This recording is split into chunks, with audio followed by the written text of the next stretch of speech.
রাতের নির্জন পথে একা হাঁটছিলেন এক নারী। হঠাৎই যেন অদৃশ্য কোনো শক্তি তার গলায় চাপ সৃষ্টি করল। তিনি শ্বাস নিতে হিমশিম খেতে লাগলেন। পরে বোঝা গেল এসবের পেছনে ছিল এক রহস্যময় ক্লাউনের অদ্ভুত কৌশল। সবচেয়ে অবাক করার বিষয়, ক্লাউনের হাতে দৃশ্যমান কোনো দড়িই ছিল না, কিন্তু সে দড়ি টানার ভঙ্গি করতেই নারীটি যেন মাটি থেকে উপরে উঠে গেল। লোকমুখে প্রচলিত আছে এই রহস্যময় ক্লাউনের লজলেপনার পেছনে ছিল একটি ছোট্ট অসাবধানতা, আর ঠিক সেই কারণেই সবাইকে সতর্ক থাকতে বলা হয়। এর কিছুক্ষণ আগেই ক্লাউনটি প্রতিদিনের মতো রাস্তায় নিজের অভিনয় দেখাচ্ছিল। সে একটি অদৃশ্য ফাঁস ছুঁড়ে মারার ভঙ্গি করতেই সামনে দাঁড়ানো এক দর্শক অদ্ভুতভাবে তার দিকে এগিয়ে যেতে শুরু করল।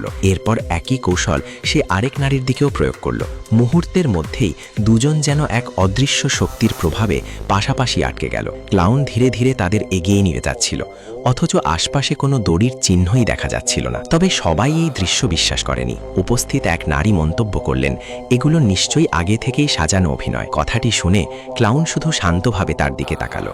এরপর নিজের কথার সত্যতা প্রমাণ করতে সে ওই নারীর লাগেজের দিকে অদৃশ্য দড়ি ছোড়ান ভঙ্গি করল। পরের মুহূর্তেই লাগেজটি যেন অদৃশ্য শক্তির টানে ক্লাউনের দিকে সরে এলো। এবার নারীর মুখের হাসি মিলিয়ে গেল। অভিনয় শেষ হলেও ঘটনাটি সেখানেই থামেনি।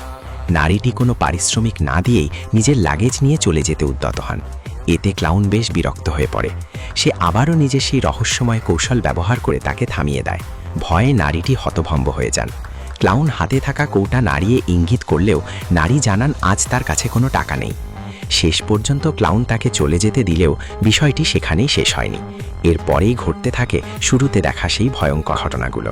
সামান্য একটি মন্তব্য যে তাকে এত বড় বিপদের মুখে ঠেলে দেবে তা তিনি কল্পনাও করেননি।